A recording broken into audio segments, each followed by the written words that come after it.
plow form during one of the runs. And so in that sense, that would be a low score in that case for creating a cloud where you can't even see your rover. That's right. Now we have to take into account that on the moon there would not be suspension of dust in that quantity because there's no atmosphere. Maybe there's some electrostatic suspension that the physics is not well understood, and there's a lot of discussion about how electrostatics affect dust locally on engineering scales. But as far as what you're seeing in the lunar arena, you would not get suspension of dust like that on the moon because there's no atmosphere. However, the fact that we are getting a lot of suspended dust in the lunar arena tells us that they are throwing a lot of dust into the air. On the moon, it would fly ballistically and land. That makes sense. I like what you're saying there because you're saying, okay, maybe it would be different on the moon. The cloud that was formed yesterday isn't critical to them. You're not going to penalize them overly heavily for the cloud, but it is an indicator that they maybe could improve. They could improve, and they may get a slightly lower score as a result. Well, that's true, but some cases not just slightly lower score. Well, yeah, right. I don't know how that falls on that spectrum, but yesterday we had a BP1 or a regolith out, as I was calling it, where all our cameras could just see regolith, no robots. Right. Well, it becomes like a thick fog, and you really can't, even inside the lunar arena, we can't see the excavators sometimes. So there are some cases where the cloud is generated in a way that would not occur on the moon. If you're throwing the regolith into a bin on the back of the robot, and there's air squirting out through a narrow crack, the air will be carrying a lot of dust with it. Well, on the moon, you wouldn't have that airflow through a crack. So there would be a much smaller release of dust through that crack in a lunar case. Okay. So you can take into account in there that sometimes the generation of dust would occur on the moon, and sometimes the generation of dust would be much less on the moon.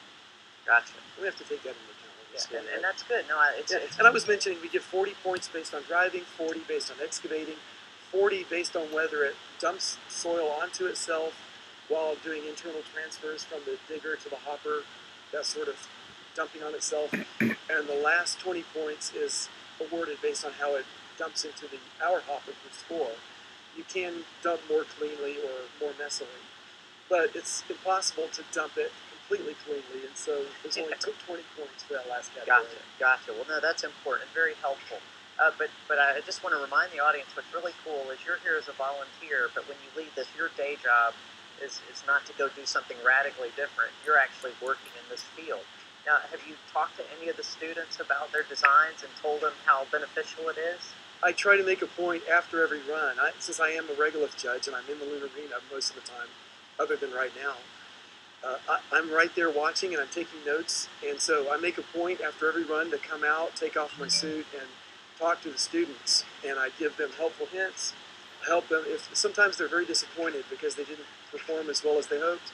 And I try to help them understand that they are still really winners, because the fact that they were able to build a robot and deliver it to the Space Center in the midst of doing other things at school, taking classes, the ability to do that is already putting them in the top category of students in the world.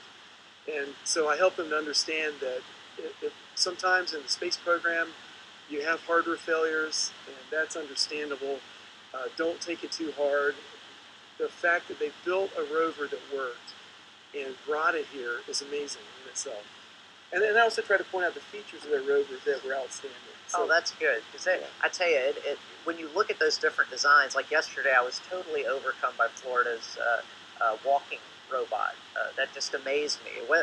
I'm not able to judge whether that's the greatest design for this competition. What amazed me was just watching it in action.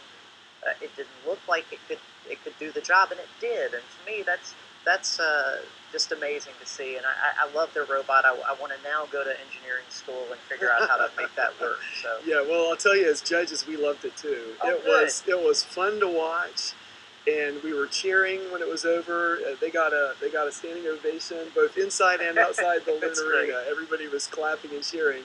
They fell over right at the end. Yes. And I talked to the students afterward, and they explained to me that was not an unrecoverable fall. They had a way to stand